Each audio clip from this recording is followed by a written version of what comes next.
Hello, Eric and Peter. It's such a pleasure to meet the both of you. And I just want to start off by saying thank you both for bringing this Looney Tunes movie to life. How's all this guy? I had nothing to do with it. As a huge fan of this iconic world, I can definitely feel the passion you've both poured into this, and it really shows. So thank you so much. Of course. Thank you. Thanks for watching. Yeah. No, of course, I had a blast, but I have to be blunt as a Looney Tunes fanatic. Why has it taken so long for these iconic characters to get a cinematic treatment? Who has the answer to that one? Our bosses. I mean, Mr. Warner. Yeah, write them a scathing email. Yeah, no. Who knows why these things happen the way they do? But here we are, super thankful that it happened while we happen to be working with these characters. I feel extremely lucky for that in that sense, and I just hope that people will go in droves to see this, and if it does well, then we'll get to see more. I also think it has to do with, in Hollywood, a lot of times you get typecast, and not just as an actor, but also as a property or as a thing. Like Looney Tunes, we're always short form, so I think people were trepidatious to expand that, and they didn't think the characters could hold up to a longer story. And that was one of the challenges of making the film, was to make sure that we address that in the story and make the characters have an emotional tale that unfolds over 90 minutes.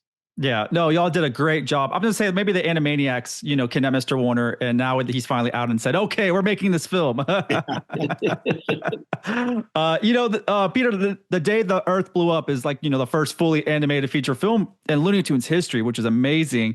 What was it like working on a project on this scale, that really hasn't been done before? And how did you approach capturing the essence of the classic Looney Tunes and really introducing something so new and so fresh?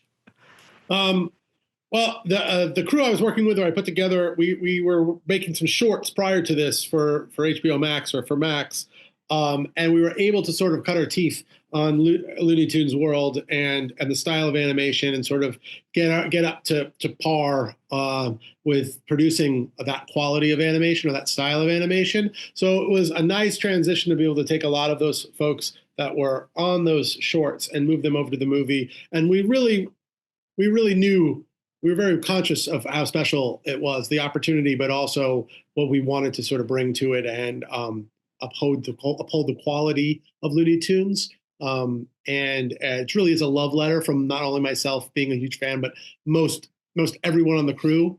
You have a great calling card when you're looking for crewing up a project. You go, hey, we're going to try to make Looney Tunes, and you find those people that are like, oh my God, I love Looney Tunes, and they're going to bring their A game and really try to bring it together. And y'all did. I mean, it is fantastic. So, I got to ask whoever has the answer to this one, what really inspired that we got these two characters to pair up? Like, whose decision was that? Because that's brilliant. And, what's next in the pipeline for Looney Tunes characters? And are we exploring any other iconic pairings? Yeah, there's going to be a Daffy Duck and Payless Shoes collab. No, I don't know. Can you imagine? BOGO! Buy one, get one free. Yeah. Dollar Tree. Yeah, I think, if you are a fan, as I think you are, we've all seen Sylvester Tweety. We've all seen rabbit season, duck season. We've even seen Yosemite and Bugs, Marvin the Martian and Bugs. But we've also Coyote and Roadrunner, of course. And I used to absolutely love when you would see Porky Pig appear on the screen. And, he's painting a picture of the landscape, and then Daffy comes on. He's like, excuse me, are you painting that lake and those mountains? Those are mine. It's how is he going to ruin Porky's day next, And that's the famous pairing, why I think this movie works so well. Pete will add to that. Yeah. So one of the Porky and Daffy don't want to kill each other. That's one of the reasons why we use them. And it made it sort of an easier in writing and telling a larger story. And as far as other pairings, there's no plan yet, but we're hoping that if a lot of folks come out and see the film, that maybe we can make So have some more pairings. Or buy a lot of this boba from the boba guy. I love that. I actually, Marvin the Martian, I think, is one of my all-time favorites amongst many. But for some reason, I feel like in present day, there's just so much you can do with him too, with anybody you want to pair him with. So I'm just going to put that out there in the universe. Oh yes, I heard that your world leader is trying to plant a flag on my home planet. Do not make Mars great again. We don't need your help. Thank you. Brilliant. I love that. Eric, so what's the trick to bringing these characters to life? And you're switching them so, effortlessly. So what's the trick there? These Canadian voice actors, I like to call them illegal aliens, like Marvin. It's just a lot of, I don't know if you can tell, I'm not an athlete. I'm more of a couch potato. All the decades has finally paid off of watching these guys on screen. I've traded my 24-hour fitness card in for a Looney Tunes box set. It's kind of, I like to say this, is that we, like Pete and, Alex and Sam Register, we know all the notes to these songs. These are like, you're watching your favorite musician. You've bought the CD, you've heard them on the radio, you've paid the money to go see them in concert. You know all the words.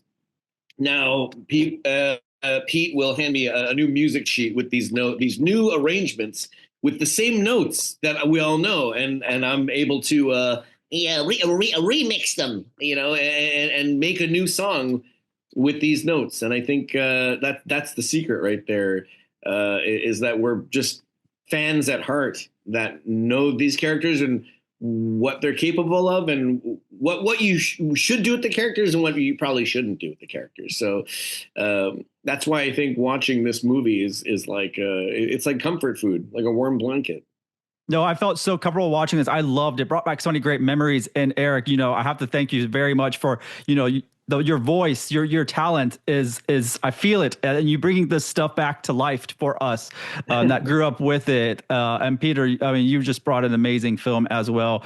I just want to wrap up by saying, we're going to continue our hashtag for saving Coyote versus Acme in any possible way, because there's so many people out there that want to see it, or just more Looney Tunes projects on the big screen is all we really want at the end of the day.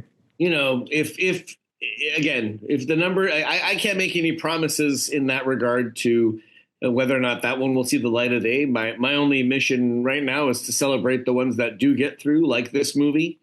And for the fans, the true fans, they should go see this movie, because it's a wonderful film on its own. If it reaches a certain number, I will send you the Vimeo link to Coyote versus Acme. I'm just kidding with you. Yeah.